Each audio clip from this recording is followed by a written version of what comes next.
of Cabo Cotoche, Mexico, which is just right about here. A little bit under our graphic there, so it's hard to see. Winds are 125 miles per hour, so that is the same as the previous advisory, and it is moving to the west at 6 miles per hour.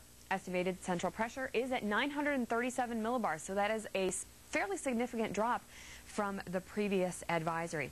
Here is a satellite picture of Hurricane Isidore. You can see just in those last few frames there a much more well-defined eye starting to show up on our satellite picture. Certainly an indication of, if not strengthening, at least it's holding its own in terms of strength. And you can see that a little bit in the last few frames there, it starts to drift a little bit further to the south.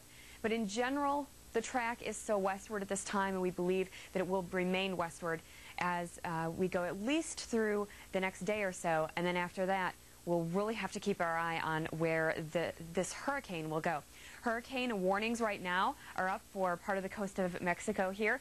Also, we do have tropical storm warnings up still for parts of western Cuba and the Isle of Youth. Now, a lot of the tropical storm force winds have ended here, but we are still having some of those gusty rain bands push through, so still tropical storm warnings up for this area.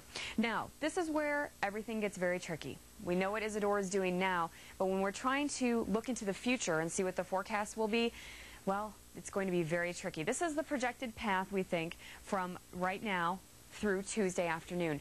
But as we go a little bit further into the future, that's where it starts to get very uncertain. We've got a lot of variables in play here. We need to start to see if any of these troughs that come down through the United States, if they come further south enough, well, if they do, it might pick up Isidore and bring it up more into the Gulf Coast. If these troughs don't get further south and they stay off to the north, then there's not much steering current and it may just continue its westward path. But it's certainly too early to tell.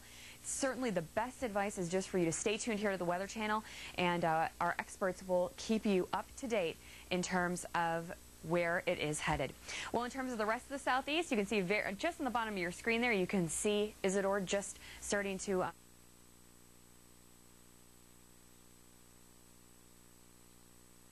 as we take a look here at Isidore, very well-defined center of circulation, lots of convection associated with the storm system, and it's hugging right along the Yucatan coast. We do have hurricane warnings that are still in effect here from Campeche, Mexico, all the way around to Tulum.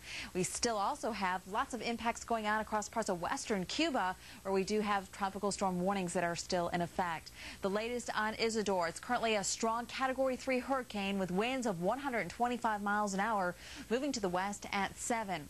We'd like to join now our hurricane expert, Dr. Steve Lyons, for the latest on how the U.S. is going to be impacted from Isidore right now. Steve. Well, right now we're looking at wave action coming to the coast, and even though the system will stay well south of the United States for the next 48 to 72 hours, the waves won't. And you can see our forecast track here of where the waves are going to be going, and up toward the Texas-Louisiana coast primarily. And as the system moves far enough off the coast so that the circulation is completely over water, then the waves are going to grow even more and shoot some waves up toward the northern Mexico and Texas coast. So that's the big impact we see over the next 24 to 48 hours. Now you can see the circulation here on the latest visible satellite image hugging the coast of the Yucatan over here, and that is hurting it a little bit, which is good news. We want it to be hurt badly, but unfortunately it's still very strong, and it's going to be just creeping along the coast, maybe actually making landfall here briefly, and then coming back out into the Bay of Campeche over the next 24 to 36 hours. Now here you can see there's nothing between the United States and it but fair weather, other than those waves are going to be propagating along as swell toward the coast. So watch out for dangerous rip currents there. Here's our projected path. Slow motion toward the west or west-southwest, followed by a little bit of a stall or very slow motion, and then maybe a turn more toward the west-northwest at 72 hours. We'll have to monitor that to see if it becomes a direct impact to the United States. Melissa? All right, thanks a lot. Hurricane expert Dr. Steve Lyons. Back across the lower 48.